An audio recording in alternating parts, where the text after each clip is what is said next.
कोपरगाव तालुक्यामध्ये आज सर्व गॅस वितरक यांची बैठक घेण्यात आली। माननीय आमदार महोदय त्या बैठकीसाठी आवर्जून उपस्थित होते। सर्व गॅस एजन्सीजला आवश्यक त्या सूचना देण्यात आलेल्या आहेत आणि जनतेला देखील आम्ही आवाहन केलेलं आहे की कोणत्याही परिस्थितीमध्ये पॅनिक होऊ नका। आपल्याकडे गॅस वितरण जे आहे त्याची पुरवठा साखळी जी आहे सुरळीत अद्यापपर्यंत सुरू आहे। विनाकारण कोणती तरी भीती मनात ठेवून अनावश्यक रीतीने किंवा आवश्यकता नसताना आगाऊचे सिलेंडर रिझर्व्ह मध्ये ठेवण्याचा कोणी प्रयत्न करू नका। असं आढळल्यास त्याच्यावर देखील कारवाई होतील। त्यामुळे स्टॉक विनाकारण कोणी करू नये।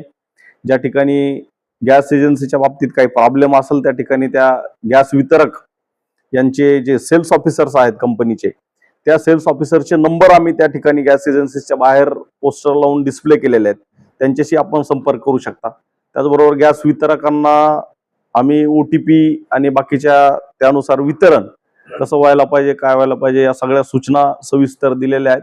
अद्यापपर्यंत कुठेही आपल्याकडे मोठा कोणता प्रॉब्लेम नाहीये, फक्त लोकांनी पॅनिक न होता सहकार्य करावं एवढीच अपेक्षा आहे। ज्या गॅस ग्राहकांकडे मोबाईल नाहीयेत किंवा त्यांनी रजिस्टर केलेले नाहीत, कारण OTP प्रत्येक गॅसच्या टाकीच्या वितरणाच्या वेळेस देणं बंधनकारक आहे, तर त्यांनी आपले मोबाईल नंबर किंवा आधार नंबर जे असतील ते अपडेट करून एजन्सीकडे देणं आवश्यक आहे।